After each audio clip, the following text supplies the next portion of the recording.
Eli, ¿cómo está? ¿Me escucha? Sí, Aramis, aquí estoy. ¿Me escucha usted a mí? Por supuesto, ya tenemos entonces de entrada a don Eli Feinsack Mintz. Muy agradecido, don Eli, que pues nos acompañe el día de hoy.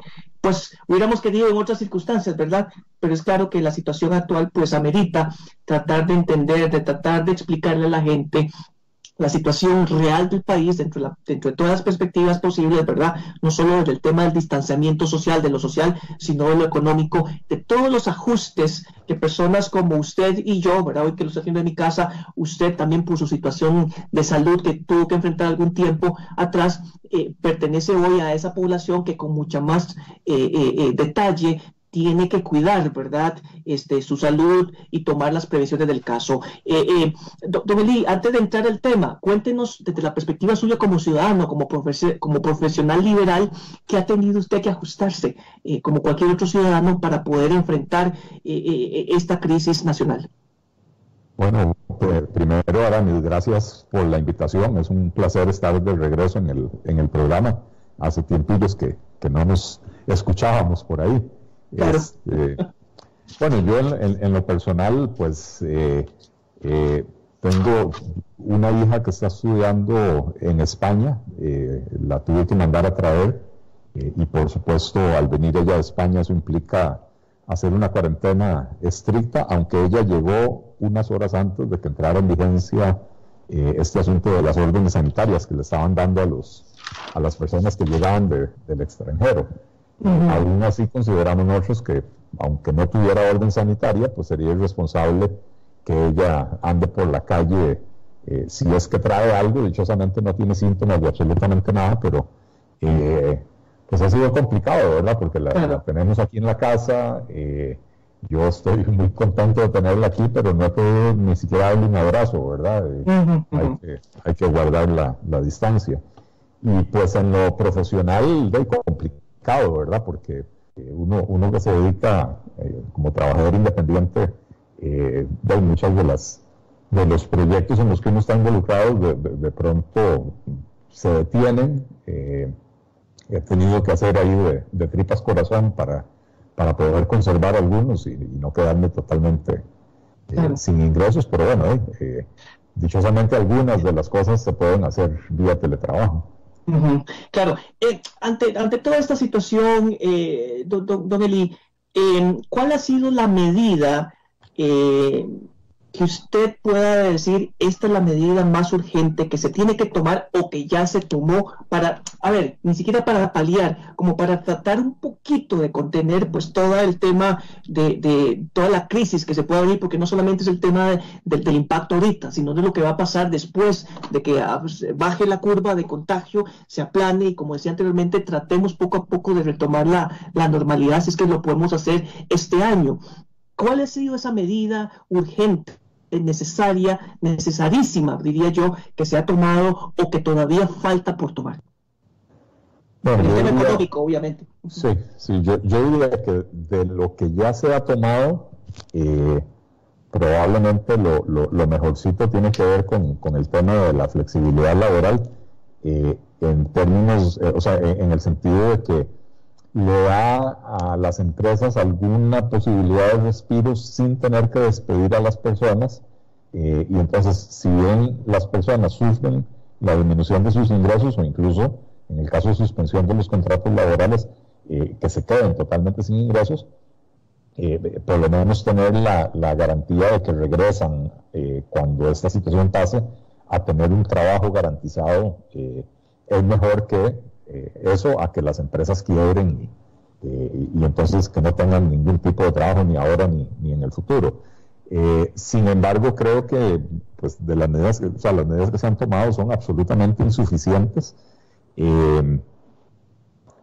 Vamos a tener una situación social crítica en el país porque decenas de miles y probablemente centenares de miles de personas se van a quedar sin su sustento, y tenemos que ver de qué manera hacemos para ayudarles. No podemos ignorar el problema, uno por una situación humana, ¿verdad? Dejar 200, 300 o 500 mil personas sin sustento, sin trabajo, sin ingresos, y sin posibilidad de absolutamente nada, ¿verdad? La gente tiene que comer.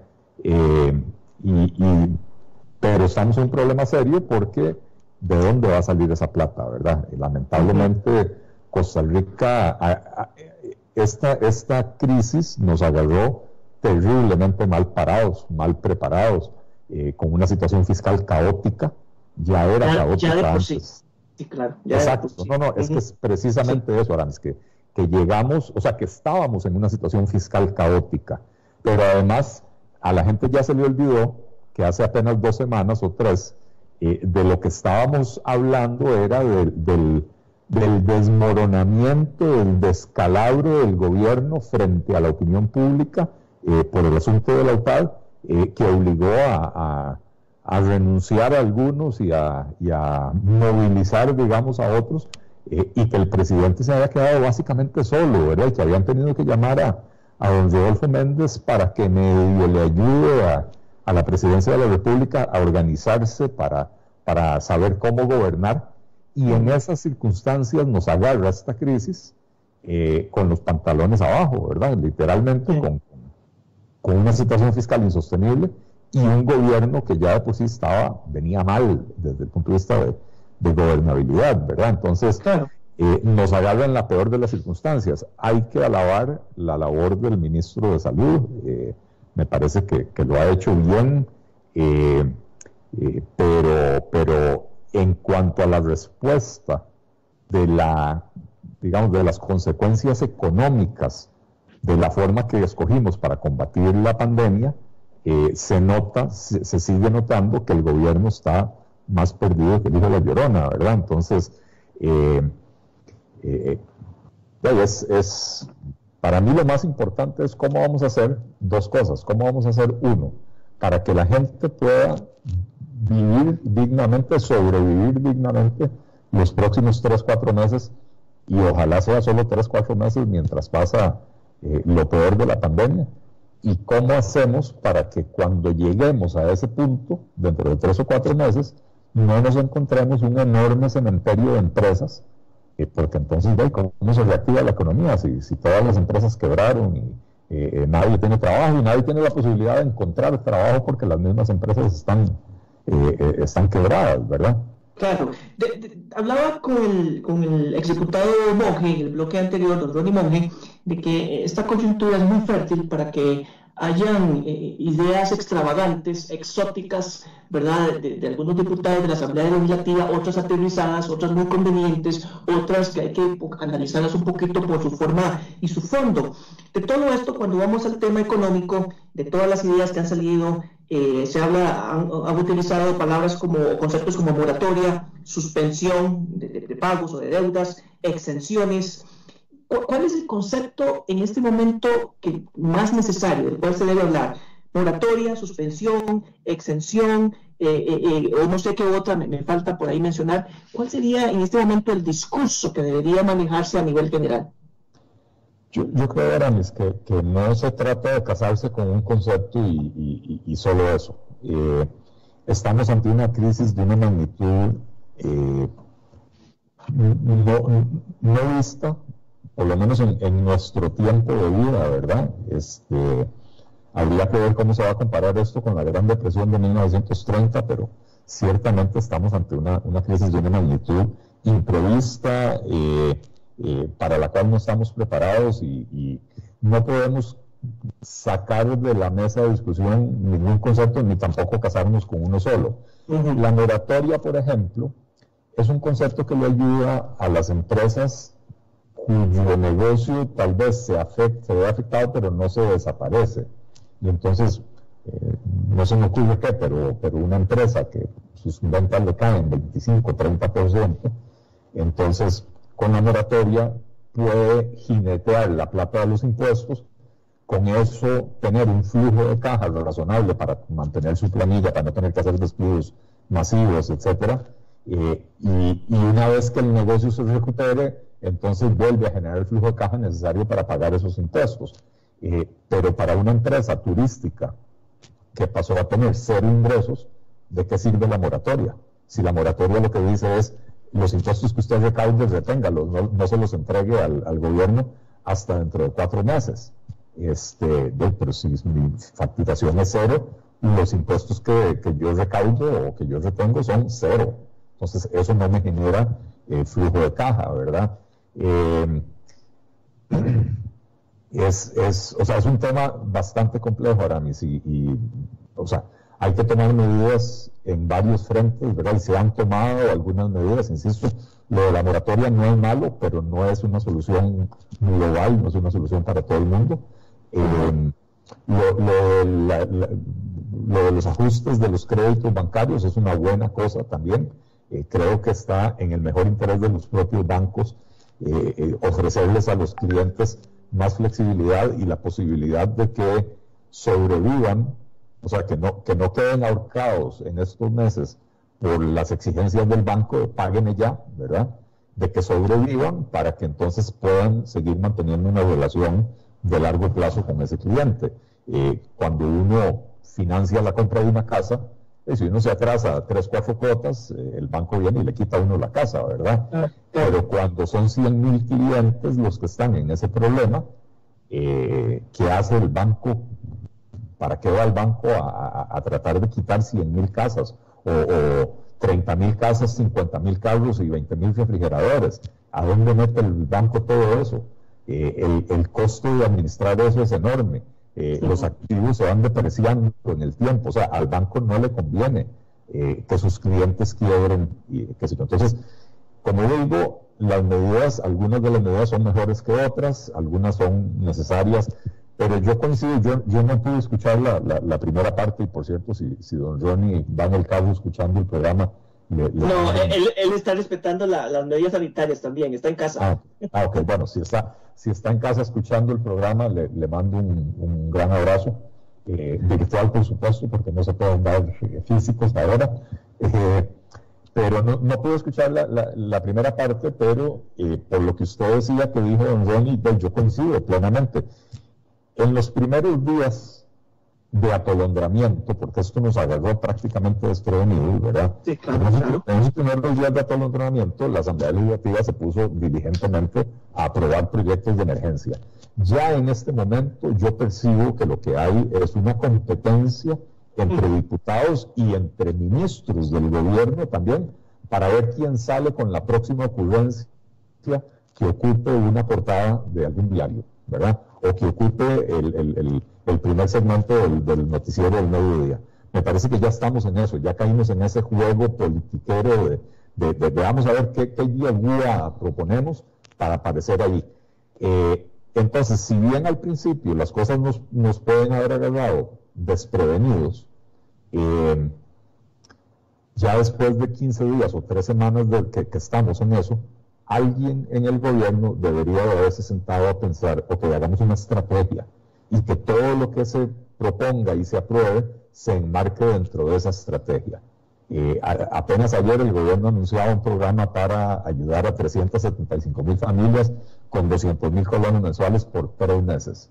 Aramis, ¿y si esto no dura 3 meses? Si esto dura 9, ¿de dónde sale la plata? Y si no son 375,000 familias, porque el propio gobierno admite que no sabe cuántas son y que podrían ser 600,000 también, ¿de dónde sale la plata? ¿Con qué plata vamos a financiar estos programas? Y ojo, no estoy diciendo que no hay que hacerlo, lo dije desde el puro principio. A la gente hay que ayudarla, porque si no, nos va a matar más gente el hambre que el coronavirus, ¿verdad? Pero seamos serios, ¿de dónde vamos a sacar la plata? Ahora están hablando de crear un impuesto que le ponen el eufemismo de solidario, ¿verdad? Sí. Contribución, aporte solidario. Sí, ni siquiera le dicen impuesto, le dicen contribución solidaria, y ¿cómo se llama? Un impuesto que viene en la cola de una reforma fiscal que le metió un frenazo a la economía, ¿verdad? La economía se desaceleró, ha estado creciendo a un ritmo muy bajo, ¿verdad? Y si ahora pretendemos salir de la crisis metiendo más impuestos, entonces cuando superemos la parte de la crisis sanitaria, ¿verdad? Cuando superemos el tema de la epidemia en sí, vamos a tener una economía que no va a haber manera de que se inicie. ¿verdad? Van a quebrar las empresas, las personas van a quedar esquilmadas, y cómo reinicia la economía en esas circunstancias, ¿verdad? Entonces, no se ve por ninguna parte tampoco una convicción de parte del gobierno de que en tiempos como estos hay que tomar medidas verdaderamente extraordinarias. Proponer un impuesto en este país no es una medida extraordinaria, eso es lo que hace todo el mundo por default. Medidas extraordinarias me refiero a reconocer que tenemos una estructura estatal que obsoleta, ¿verdad? Que está obstaculizando muchas cosas, entre ellas está obstaculizando una mejor respuesta a la crisis del coronavirus, ¿verdad? Que hoy por hoy tenemos que darle todo el espacio posible a quienes están brindando servicios esenciales, a los médicos, a las enfermeras, todo el personal relacionado con los servicios médicos, ¿verdad? Pero también a los que mantienen la infraestructura eléctrica funcionando, a los que mantienen la infraestructura de Internet. Imagínate, medio Costa Rica en cuarentena, si no tuviéramos Internet en la casa, ¿verdad? El mundo está en cuarentena también, claro. ¿Perdón? No, que el mundo está en cuarentena, entonces también todo el mundo está haciendo uso de la banda ancha y de electricidad y del consumo de agua, de los recursos, ¿verdad? En este momento. Así es. Pero bueno, entonces tenemos que enfocar los recursos que son muy escasos en eso, en esas áreas, ¿verdad? Y tenemos que recortar en las áreas que hoy por hoy no son esenciales, ¿verdad? O sea, el Ministerio de Cultura en este momento, el Ministerio de Ambiente y Energía, bueno, tal vez en la parte de energía tienen que velar porque las cosas estén funcionando, y en ambiente tienen que seguir cuidando los parques nacionales, etcétera, pero la gente que trabaja en la parte regulatoria y eso, en este momento no tiene nada que estar haciendo, ¿verdad? O sea, hay un montón de funciones que el Ministerio de Relaciones Exteriores tiene que mantener un contacto con otros gobiernos, tratar de ver si se puede obtener ayuda, si se puede obtener intercambios de personal médico, lo que sea, ¿verdad? Pero hay otra buena parte del Ministerio de Relaciones Exteriores y Culto que en este momento no tiene ningún trabajo, ¿verdad? Entonces, hay que buscar a dónde se pueden hacer recortes de emergencia mientras superamos esta cuestión, para que queden mayores recursos para lo que es verdaderamente importante. Don Eli, bueno, aquí tengo un mensaje de don Ronnie Mon que dice: abrazo a la distancia, obviamente, abrazo para don Eli también, me escribe aquí don Ronnie Mon. Gracias. Mientras tanto, don Eli, ¿qué es lo que nos tocaría a nosotros, digamos, como personas que estamos recibiendo hoy un salario? ¿Cuál es nuestra parte, además de quedarnos en casa? Y perdón que siga con los conceptos, ¿verdad? No es que me case con ninguno de ellos, es simplemente para generar la discusión. ¿Es el momento de gastar, de incentivar el consumo o de ahorrar? ¿Cuál es nuestro papel en este momento como ciudadanos? Es una pregunta muy difícil de responder por dos factores que se me ocurren de buenas a primeras, ¿verdad? Sí. El primero es que si yo fuera su consejero financiero privado, yo tendría que decirle: este es el momento de ahorrar, porque usted no sabe si va a tener ingresos el próximo mes. Y entonces no es el momento de ponerse a hacer gastos innecesarios, gastos superfluos, ¿verdad? Pero si yo soy el proponente de política pública, pues yo tendría que decirle a la gente: no gasten plata para que la economía se mantenga activa, ¿verdad? Pero entonces entra en conflicto la necesidad de las personas de ser cuidadosas en este momento con la necesidad de la economía de mantenerse activa, ¿verdad? Eso por un lado. Por el otro lado, no nos olvidemos de que la forma de combatir la epidemia es precisamente mandando a la gente a la casa, ¿verdad? Y entonces, tal vez en esta primera etapa, pensar en medidas de reactivación económica para el plazo inmediato no sea lo más correcto. O sea, uno tiene que estar en este momento pensando en la reactivación económica para dentro de 2 meses o 3, ¿verdad? Pero hoy no podemos agarrar y decirle a la gente: bueno, salgan a gastar plata, porque más bien las autoridades médicas nos están diciendo: quédense en la casa, ¿verdad? Entonces, ¿cómo se llama? Se parece esto, perdón, las comparaciones de hace 2 años, que estábamos con un tema de incertidumbre por la entrada o discusión del llamado plan fiscal, que las empresas no sabían si gastar, invertir, contratar, mantenerse ahí quieto en primera. Digamos, no sé si es una situación, guardando las distancias, ¿verdad? Obviamente, pero es una situación en cuanto a incertidumbre similar, don Eli.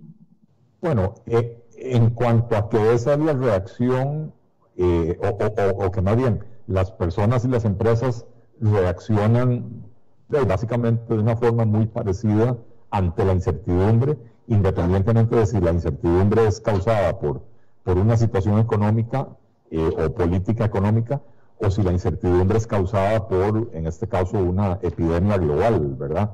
Al final de cuentas, la incertidumbre hace que las personas digamos, contraigan su gasto, que las personas se cuiden, que cuiden los frijolitos y los cuenten, porque no es momento de ponerse a gastar a lo loco. Entonces, en ese sentido, sí, hay una similitud, pero por supuesto es muy diferente tener una incertidumbre de si salgo a la calle, capaz que me contagio de una carambada, que yo no sé si yo voy a hacer el salado al que le va a dar grave, porque a la mayoría de la gente le va a dar leve, ¿verdad?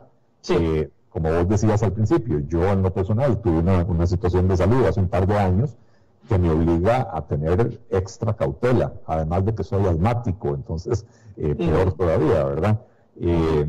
Pero hay personas, yo hoy estaba leyendo después de la conferencia de prensa del ministro de Salud, de que aparentemente hay una persona de 36 años en cuidados intensivos, ¿verdad? Entonces, correcto. Ese cuento de que los jóvenes están seguros y de que pueden salir a la calle tranquilamente no es exactamente así, ¿verdad?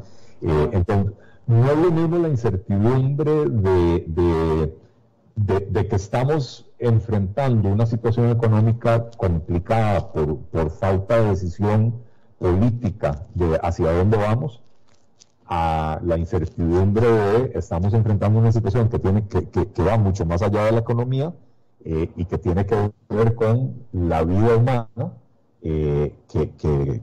¿cómo se llama? Que hace que la gente tal vez sea hasta doblemente cautelosa, ya no solo el tema económico, sino que es también el tema de la salud que le hace a uno tener esa cautela. ¿Qué es lo más exótico que usted ha escuchado como abro comillas, propuesta, cierro comillas, propuesta para enfrentar, para paliar, para tratar de entender la crisis que estamos viviendo? No sé si exótico sea la palabra. Eufemismo, está bien, eso es un eufemismo. Sí, bueno, eufemismo, el título de eufemismo del año es la contribución solidaria. No, señores, es un impuesto y el impuesto, por más que se vista de seda, sigue siendo un chancho, ¿verdad? Es un impuesto. Lo más exótico, diría yo, es el interés que están promoviendo quienes desde hace tiempos quieren destruir el régimen de pensiones complementarias del país, de hacer que ahora, en este momento, la gente vaya a retirar el ROP.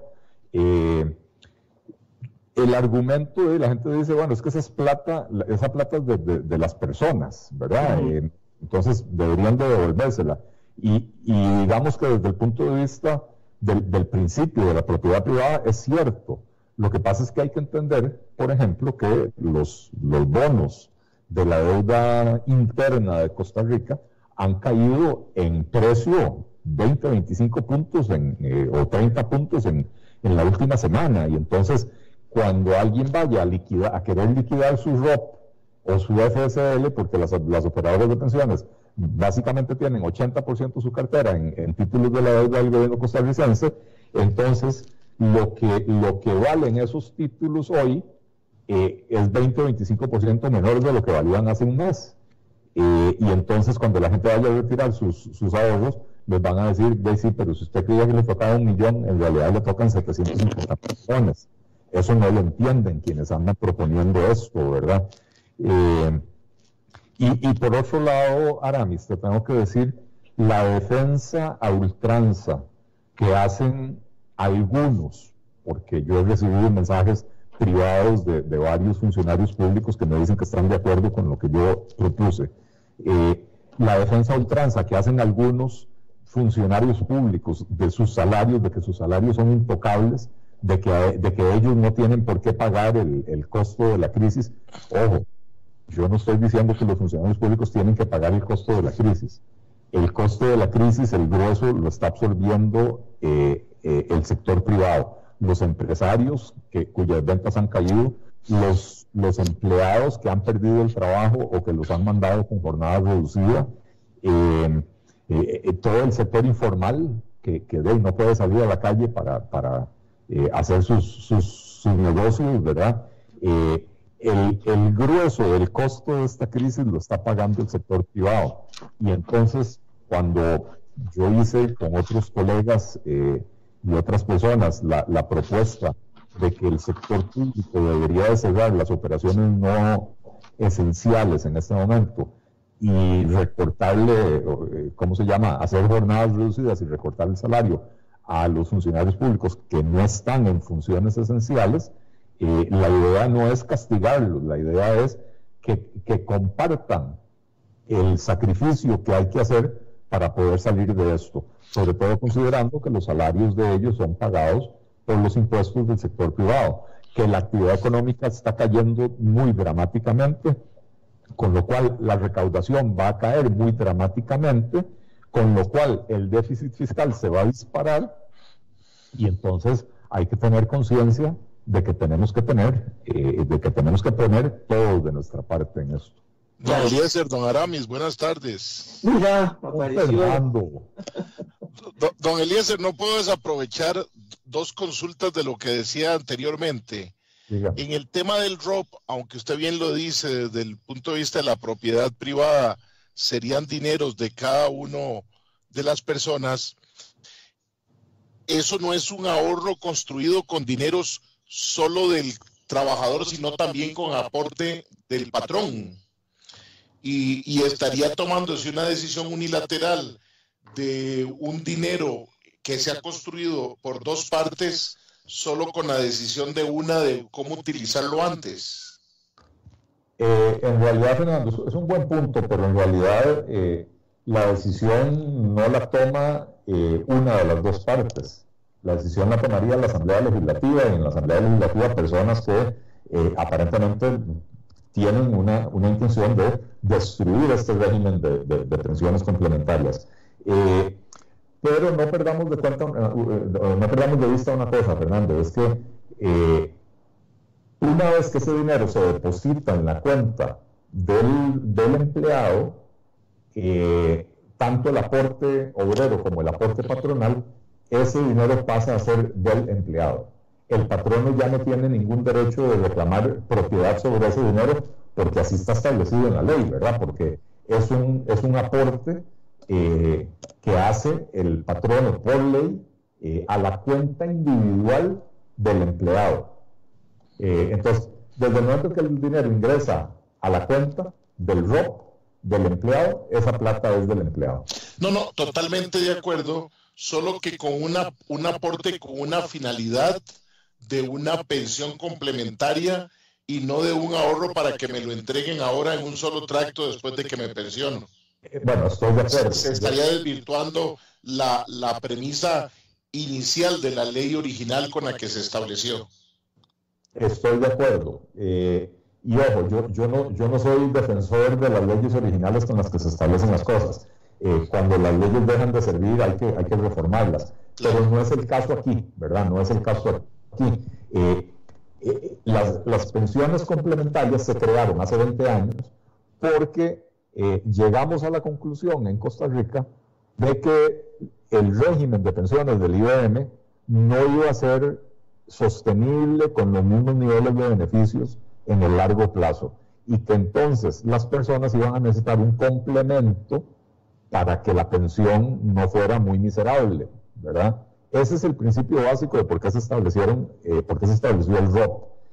Y eso sigue siendo cierto. De hecho, conforme ha pasado el tiempo, nos hemos ido dando cuenta porque se han publicado infinidad de estudios de que el IBM no es una estructura financieramente sostenible como está. Y entonces, cada cierto tiempo aumentan las cotizaciones y disminuyen los beneficios. Y entonces el ROP es muy importante para que las personas puedan precisamente complementar eso y no morirse de hambre cuando llegan a la tercera edad. Entonces, yo no soy amigo de eliminar el ROP. Es la única parte del sistema de pensiones costarricense donde hay cuentas individuales, lo cual quiere decir las personas tienen libertad de elección, pueden escoger cuál es su operadora de pensiones, pueden escoger entre un par de opciones del tipo de desembolsos que van a desear, o sea, tienen cierta libertad de elección y además son cuentas individuales, ¿verdad? Donde el Estado no puede ir a meter su sucia mano para sacarles la plata. Pero, ¿cómo se llama?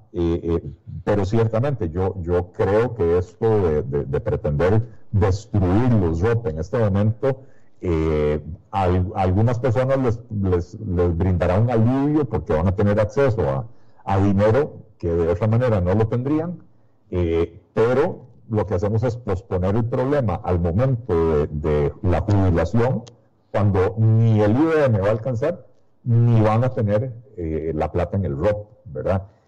En ese sentido también, Fernando, y Aramis, el FCL, el Fondo de Capitalización Laboral, sí es un fondo que se diseñó pensando en ayudarle a las personas en caso de que perdieran el empleo. Y entonces, yo no vería mal cambiar las reglas del FCL para que se le permita, por ejemplo, a una persona que no perdió el empleo, pero le redujeron las jornadas, o que no perdió el empleo, pero que le suspendieron el contrato laboral, permitirle a esas personas retirar el FCL para ayudarse mientras no tienen ingresos o sus ingresos se vieron disminuidos. Pero tenemos entonces el problema práctico de lo que le estaba comentando Aramis hace unos minutos. El valor hoy de los bonos de la deuda costarricense, que componen la mayoría de las inversiones de las operadoras de pensiones de Costa Rica, el valor de los bonos ha caído 20-30% en la última semana o en los últimos 10 días. Y entonces, hoy pretender liquidar eso es un disparo en el pie de los propios ahorrantes. Y además, ¿quién los compra? Bueno, esa es la otra, ¿verdad? ¿Quién los compra? Sí, el problema no sería, por supuesto que es un problema el valor. El segundo es quién va a querer comprarlos, ¿verdad? Así es. Don Aramis, perdón la interrupción. No hay problema. Yo nada más, como última pregunta, don Eli, no puedo dejarla pasar, igual que le pregunté a don Ronnie Mounen desde su perspectiva de su conocimiento legislativo, como liberal progresista. El 121 en la Constitución Política, suspensión de algunas garantías individuales si esto se acrecenta o pasamos de amarilla a roja. ¿Cómo lo percibiría usted? ¿Es el plan Z o lo ve como una medida necesaria en muy corto plazo o hay que esperar según los números que nos vaya dando el Ministerio de Salud? Don Aramis, perdón, déjeme terciarle con esa misma. Adelante. Porque al tema de la libertad de tránsito, la Asociación Nacional de Fomento Económico, ANFE, presentó ante la Sala Constitucional alguna acción, no sé si fue un amparo o una acción de inconstitucionalidad, porque se estaba privando la libertad de los ciudadanos.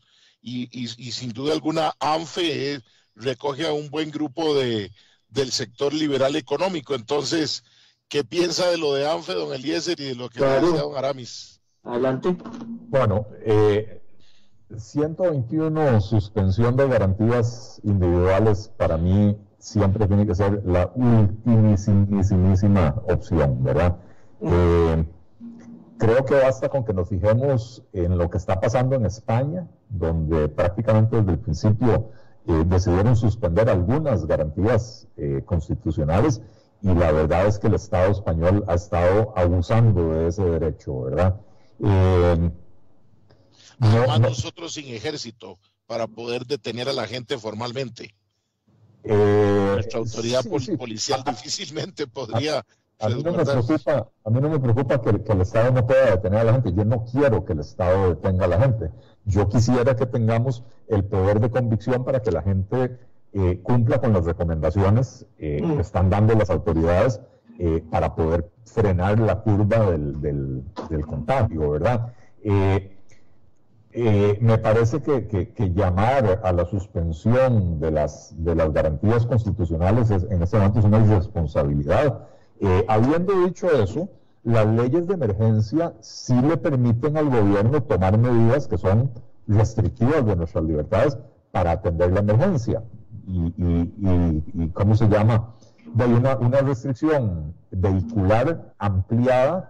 Lamentablemente, ya el Estado costarricense, perdón, ya la Sala Cuarta ha determinado en el pasado que es una potestad del Estado costarricense, que nos pueden limitar eso, y entonces, en este momento, amparado en un decreto de emergencia, lo más probable es que la Sala Cuarta igual va a decir que el Estado costarricense tiene la potestad de hacerlo, ¿verdad? Entonces, lo de antes es una pérdida de tiempo.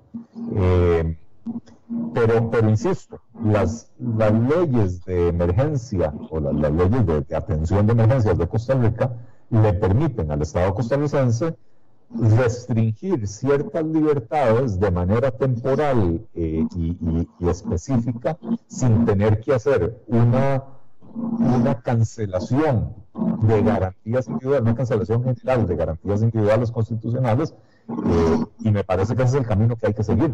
Ciertamente, para hacer una emergencia a veces hay que hacer esas cosas, ¿verdad? Si hay un huracán, o si viene un huracán y la trayectoria del huracán es tal que va a pegar en una zona geográfica específica, es razonable prohibir que la gente se traslade a esa zona geográfica. También es razonable que el Estado pueda sacar a la gente de esa zona para evitar muertes innecesarias, ¿verdad? Pero más que uno diga es una violación a mi libertad de tránsito, es una violación a mi libertad de quedar en mi casa porque se me pega la casa. Entonces, las leyes le permiten eso al Estado y ese es el marco legal que tenemos. Eso sería de mi parte, Fernando. Don Eliezer, muchas gracias por haber estado con nosotros y siempre ser parte de este programa en la esquina del parque. Hoy le cuento que hacemos un alto en el camino en nuestra participación radial. Igual la gente no está anunciando, el gobierno va a recortar publicidad y este espacio pues seguirá en redes sociales y por internet, pero hacemos una pausa en radio por el tiempo que Dios disponga. Así que agradecerle, don Eliezer, siempre su amabilidad de acompañarnos, a Aramis especialmente y a este servidor aquí en la esquina del parque. Muchas gracias. Un placer como siempre. Aramis, muchas gracias por la invitación. Fernando, me dio un enorme gusto escucharte, una buena sorpresa. Y ahí estoy a sus órdenes, les deseo la mejor de las suertes. Entiendo que este es tiempo de, bueno, lo que decíamos, Aramis, tiempo de ser cautelosos. Y pues, sí, hay que salir del aire radial y continuar en redes sociales porque es más económica la operación. Eso es lo que hay que hacer en este momento. Don Eli. Muchas gracias. A ustedes las gracias.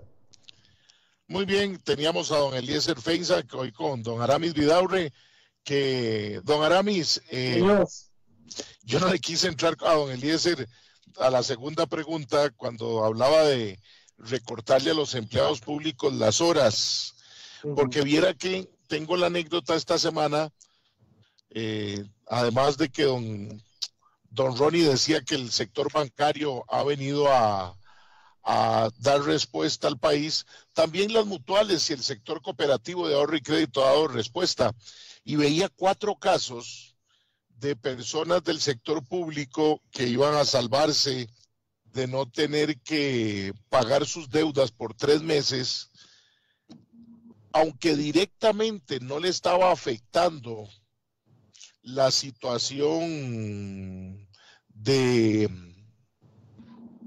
haber perdido su trabajo, sus familiares, muy directos o indirectos, sí lo habían perdido. Y entonces ocupaba tener que utilizar el dinero del salario, ojalá completo, para poder cubrir el resto de la familia que sí trabajaba en el sector privado. Entonces, qué complicado cuando se lanzan como premisas muy fuertes de que el empleado público está ganando sin hacer a lo mejor nada, pero cuánto de este empleado público está haciendo también soporte de muchas familias que algunos familiares trabajaban en el sector privado, don Aramis. Sí, correcto. Digamos, de ambos lados, ¿verdad? Porque al tenor de lo que hablaba don Ronnie Monge en la primera hora, es más, creo que también lo dijo don Eli. O sea, creo que ahorita hemos entrado en una competencia de ideas para ver quién se roba el titular, y me parece que muy peligrosamente dentro de esa polarización o de ese pleito, rivalidad o competencia, que es la palabra que usó don Eli, está el sector público y privado. Entonces, el sector público, desde la perspectiva de los sindicatos o del gobierno, genera una serie de ideas, propuestas, y ya tenemos el sector privado respondiendo.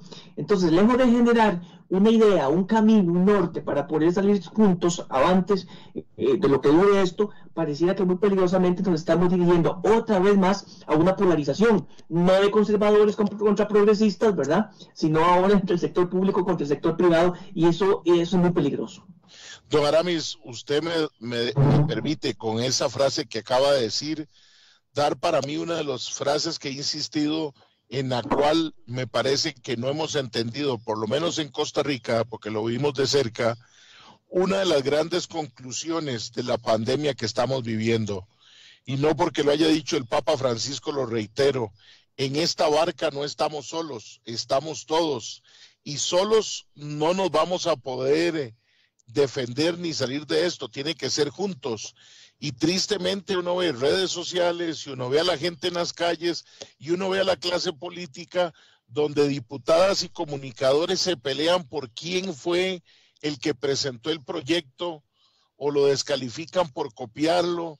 Es decir, estamos todavía en el viejo mundo, porque esta pandemia nos trae a un nuevo mundo en que la solidaridad y construir de manera diferente es la clave desde ya para salir de esto, don Aramis. Bueno, se lo pongo todavía más duro, más fuerte, ¿verdad? También de lo que ha salido, frases célebres o de memes célebres. Estamos en pleno siglo XXI y le estamos todavía enseñando a la gente a lavarse las manos. Bueno, esa es una enseñanza tremenda, ¿verdad? Que a estas alturas de la vida tuvimos que entrar al lavado de manos en forma, porque algunos con 48 años a lo mejor no lo hacíamos de la mejor forma. Claro. Pero nos cuesta entenderlo. Don Aramis, yo quiero aprovechar también hacer un llamado de atención a la gente que nos esté escuchando. Vean, hoy en Italia ya se dan saqueos en supermercados llamados a la rebelión. Esto es la psicosis de lo que se está viviendo, porque además la seguridad social, muy diferente a la nuestra, pero seguridad social al final en Italia ya colapsó.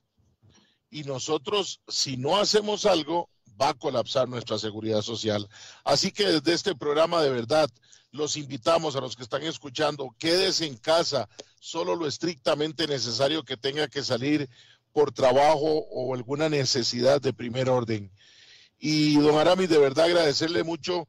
Hoy cerramos un capítulo como lo cerramos en 2 emisoras AM donde estuvimos. Tenés ahí música de fondo, ¿no? O algo así, ¿no? Siempre para mejorar. Claro. Hoy igualmente la vida nos hace hacer un alto en el camino. Yo quiero agradecerle a la familia Hernández y a don José Bustos por la confianza depositada desde noviembre del 2017 para poder estar aquí en Radio Centro 96.3 FM.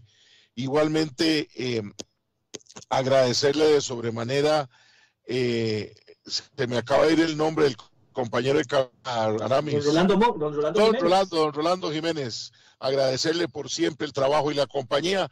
Hoy hacemos un alto en el camino radial. Hoy anunciantes están en otra cosa, gobierno está en otra cosa, y por supuesto que nuestros programas dependen de la publicidad. Solo que sucediera alguna cosa poco probable de aquí al próximo sábado, que ya será abril. Hoy cerramos esta aventura en FM en Centro 96.3, siempre agradecidos con nuestros anunciantes. Primero que todo, agradecidos con Dios por la oportunidad. Yo muy agradecido con don Aramis por estar en esta lucha de tratar de llevar buenos programas de radio. Don Aramis, de verdad, muchas gracias. Continuamos en Facebook y en redes sociales y en Internet, si Dios lo permite, don Aramis. No, muy amable a usted. Y esto ya lo hemos vivido antes, ¿verdad? De pausas y de enfrentar o ajustarse a algunas circunstancias. Y ahí te hemos acompañado, Fernando, y no veo por qué lo sigamos haciendo. Muchas gracias. Muy bien, don Rolando, muchas gracias. Allá en cabina.